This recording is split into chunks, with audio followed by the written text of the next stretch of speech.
안녕하세요. 김금중입니다. 임신 중에는 여러 가지 불편감을 경험하게 되어 어떤 불편감이 있는지 알아보고 또 어떻게 대처해야 될지 함께 알아보겠습니다. 임신 기간은 세 단계로 나누는데요. 임신 전기가 있습니다. 1주에서 13주까지 임신 전기입니다. 중기는 14주부터 27주이고요. 임신 후기는 28주에서 40주입니다. 이렇게 세 단계로 나누게 되는데요. 단계마다 신체적, 정신적인 변화가 있을 수 있습니다. 처음에 임신 전기를 보면 입덧과 빈뇨, 피로감 등의 여러 가지 신체적 변화를 경험하게 됩니다. 임신 중반기에는 육체적인 변화에 대해서는 서서히 적응을 하고요. 또 대부분 입덧이 없어졌기 때문에 임신에 대해서 또 안정감이 있고 또 기대를 하면서 아기를 기다리게 됩니다. 그리고 조금은 편안한 또 임신을 즐길 수 있는 시기이기도 합니다. 임신 후기가 되면 태아가 커지면서 팽만감이나 압박감을 경험하게 되고 점점 힘들어지는데 이에 따른 대처 방법을 알아보도록 하겠습니다. 첫 번째, 입덧입니다.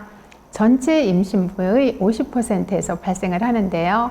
대체적으로 6주에서 14주 정도까지 경험을 하게 되고 이때 나타나는 증상은 구토를 경험하게 됩니다. 주로 아침에 심하고요. 임신 후 호르몬의 변화로 오게 되는데요.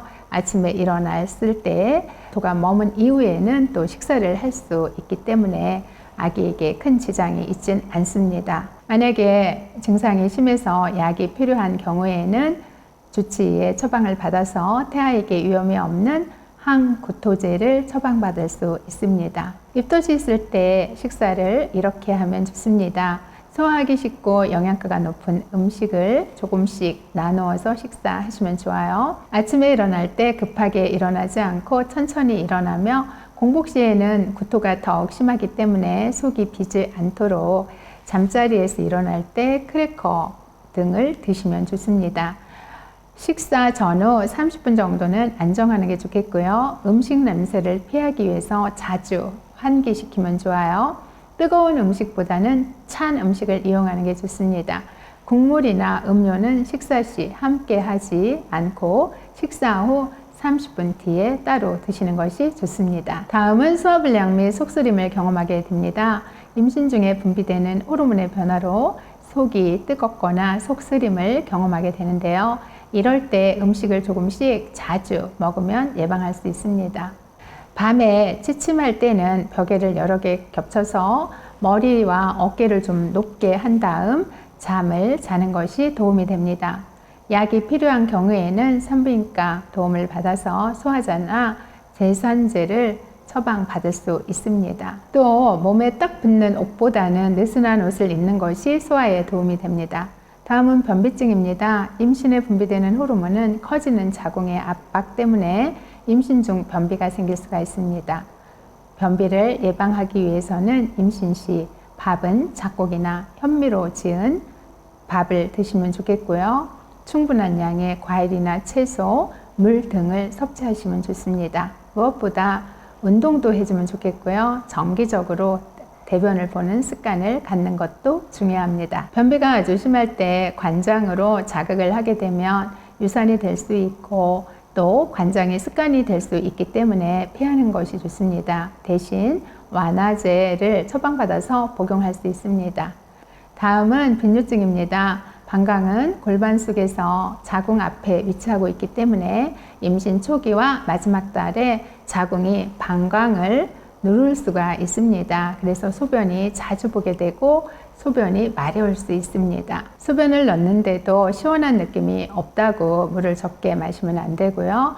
소변 넣을 때 따갑고 아프거나 소변에 피가 섞여 있고 또 거품이 섞여 있으면서 35도 이상의 고열이 있다면 또 뒤쪽 허리 부분이 많이 아프다면 비뇨기 쪽에 감염이 될 수 있기 때문에 의사 진료를 받아야 합니다. 다음은 질 분비물 증가와 가려움증입니다. 임신 중에는 질 분비물도 늘어나는데요.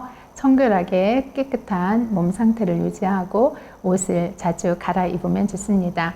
가려워지거나 냄새가 나고 피나 고름이 섞여 있는 경우에는 주치의에게 또 처방을 받아서 검사를 해보는 게 좋은데요.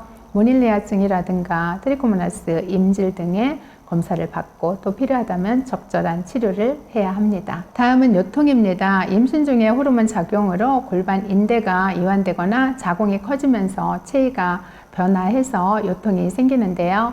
굽이 낮은 구두를 신고 복부 근육이 약한 경우는 복대를 사용하는 것이 좋습니다. 정맥류와 치질에 대해서 알아보겠습니다. 임신 중에 호르몬의 작용과 자궁의 압박으로 정맥류가 심해질 수가 있는데요. 주로 다리나 음순 쪽에 생기게 됩니다. 다리에 생긴 경우에 장시간 서 있지 않도록 하고 고탄력 양말을 신어주면 좋겠고요. 정맥 순환이 되도록 신체보다 발을 올린 자세로 쉬도록 하는 게 좋습니다. 치질은 또 심한 통증과 출혈을 가져올 수가 있습니다. 특히 변비까지 같이 있다면 치질이 더 심해질 수가 있습니다. 그래서 변비 예방을 하는 것이 중요합니다. 치료 방법으로는 따뜻한 좌욕을 하는 거 중요하고요. 또 처방을 받아서 진통제 알약을 또 그곳에 항문에 넣든지 연고를 바르든지 스프레이를 뿌리는 방법 등이 있습니다. 대부분 분만 후에 산후기 동안에는 충분히 좌욕만 해줘도 다시 정상으로 돌아갑니다. 다음은 발과 발목에 부종이 있습니다. 특히 마지막 달에 자궁이 커지면서 정맥순환이 잘 안 돼서 장애를 받게 되는데요. 저녁에 발에 많이 이제 붓게 되는 거죠. 대부분 누워서 쉬고 나면 없어지지만 임신 중독증에 있는 경우에는 또 초기 증상일 수도 있으니까 손과 또 발, 얼굴이 붓는다면 또 머리가 아프거나 이러한 증상이 있다면 병원에 방문해서 진단을 받아보면 좋겠습니다. 다음은 손의 무력증과 저린 증세가 있습니다. 임신 중 흔히 느끼는 불편감이 손저림이 나타날 수가 있는데요. 임신 시 호르몬 영향으로 어깨가 이완되고 손에 힘이 없어지면서 저리고 손가락에 통증을 동반하기도 합니다. 간혹 비타민 B 부족으로 통증이 올 수도 있으므로 비타민 B 섭취를 확인하고 무거운 물건을 들지 않도록 하면 분만 후에 회복이 되므로 너무 걱정을 하지 않으셔도 됩니다. 다음은 졸도가 있습니다. 임신 중에 혈액순환 변화가 많기 때문에 몸의 위치를 갑자기 변화하거나 오래 서 있고 또 반드시 눕게 되면 어지럽게 되고 졸도를 할 수가 있습니다. 이때 병적으로 발생한 것인지 확인하기 위해서는 의사에게 진료를 받는 게 좋겠고요. 평상시 누워있을 때는 옆으로 누워있는 것이 좋겠고 일어날 때는 갑자기 뻘떡 일어나지 않고 천천히 옆으로 누워서 다시 옆에 짚고 일어나는 방법으로 천천히 일어나시면 좋습니다.